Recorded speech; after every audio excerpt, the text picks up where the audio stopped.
The history of creation. Genesis 1. In the beginning, God created the heavens and the earth. The earth was without form and void, and darkness was on the face of the deep. And the Spirit of God was hovering over the face of the waters. Then God said, "Let there be light." And there was light. And God saw the light, that it was good. And God divided the light from the darkness. God called the light day, and the darkness he called night. So the evening and the morning were the first day. Then God said, "Let there be a firmament in the midst of the waters, and let it divide the waters from the waters." Thus God made the firmament, and divided the waters which were under the firmament from the waters which were above the firmament. And it was so. And God called the firmament heaven. So the evening and the morning were the second day. Then God said, "Let the waters under the heavens be gathered together into one place, and let the dry land appear." And it was so. And God called the dry land earth, and the gathering together of the waters he called seas. And God saw that it was good. Then God said, "Let the earth bring forth grass, and herb that yields seed, and the fruit that yields fruit according to its kind, whose seed is in itself on the earth." And it was so. And the earth brought forth grass, the herb that yields seed according to its kind, and the tree that yields fruit, whose seed is in itself according to its kind. And God saw that it was good. So the evening and the morning were the third day. Then God said, "Let there be lights in the firmament of the heavens, to divide the day from the night. And let them be for signs and seasons, and for days and years, and let them be for lights in the firmament of the heavens, to give light on the earth." And it was so. Then God made two great lights, the greater light to rule the day, and the lesser light to rule the night. He made the stars also. He set them in the firmament of the heavens to give light on the earth, and to rule over the day and over the night, and to divide the light from the darkness. And God saw that it was good. So the evening and the morning were the fourth day. Then God said, "Let the waters abound with an abundance of living creatures, and let birds fly above the earth across the face of the firmament of the heavens."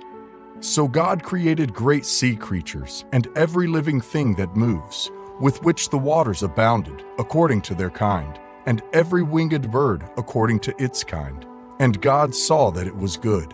And God blessed them, saying, "Be fruitful and multiply, and fill the waters in the seas, and let birds multiply on the earth." So the evening and the morning were the fifth day. Then God said, "Let the earth bring forth the living creature according to its kind, cattle and creeping thing, and beast of the earth, each according to its kind." And it was so. And God made the beast of the earth according to its kind, cattle according to its kind, and everything that creeps on the earth according to its kind. And God saw that it was good. Then God said, "Let us make man in our image, according to our likeness. Let him have dominion over the fish of the sea, over the birds of the air, and over the cattle, over all the earth, and over every creeping thing that creeps on the earth." So God created man in his own image. In the image of God he created him. Male and female he created them. Then God blessed them. And God said to them, "Be fruitful and multiply. Fill the earth and subdue it. Have dominion over the fish of the sea, over the birds of the air, and over every living thing that moves on the earth."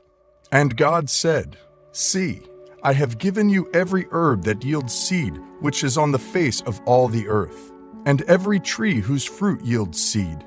To you it shall be for food.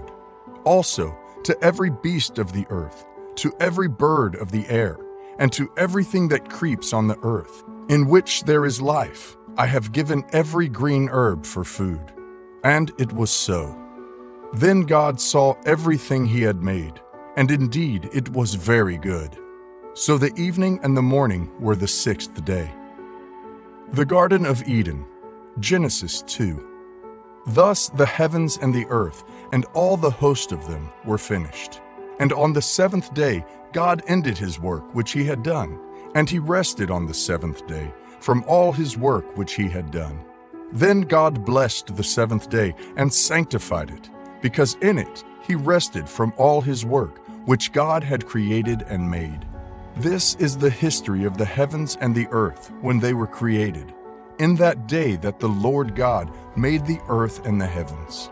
Before any plant of the field was in the earth, and before any herb of the field had grown. For the Lord God had not caused it to rain on the earth, and there was no man to till the ground. But a mist went up from the earth and watered the whole face of the ground. And the Lord God formed man of the dust of the ground, and breathed into his nostrils the breath of life. And man became a living being. Life in God's garden. The Lord God planted a garden eastward in Eden, and there he put the man whom he had formed. And out of the ground the Lord God made every tree grow that is pleasant to the sight and good for food. The tree of life was also in the midst of the garden, and the tree of the knowledge of good and evil. Now a river went out of Eden to water the garden, and from there it parted and became 4 riverheads. The name of the first is Pishon. It is the one which skirts the whole land of Havilah, where there is gold, and the gold of that land is good. Bdellium and onyx stone are there. The name of the second river is Gihon. It is the one which goes around the whole land of Cush. The name of the third river is Hiddekel. It is the one which goes toward the east of Assyria. The fourth river is the Euphrates. Then the Lord God took the man and put him in the Garden of Eden to tend and keep it. And the Lord God commanded the man, saying, Of every tree of the garden you may freely eat, but of the tree of the knowledge of good and evil you shall not eat, for in the day that you eat of it you shall surely die. And the Lord God said, It is not good that man should be alone. I will make him a helper comparable to him. Out of the ground the Lord God formed every beast of the field and every bird of the air, and brought them to Adam to see what he would call them. And whatever Adam called each living creature, that was its name.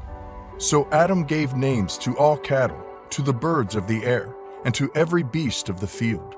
But for Adam there was not found a helper comparable to him. And the Lord God caused a deep sleep to fall on Adam, and he slept. And he took one of his ribs, and closed up the flesh in its place. Then the rib which the Lord God had taken from man, he made into a woman, and he brought her to the man. And Adam said, This is now bone of my bones, and flesh of my flesh. She shall be called woman, because she was taken out of man. Therefore, a man shall leave his father and mother, and be joined to his wife, and they shall become one flesh. And they were both naked, the man and his wife, and were not ashamed.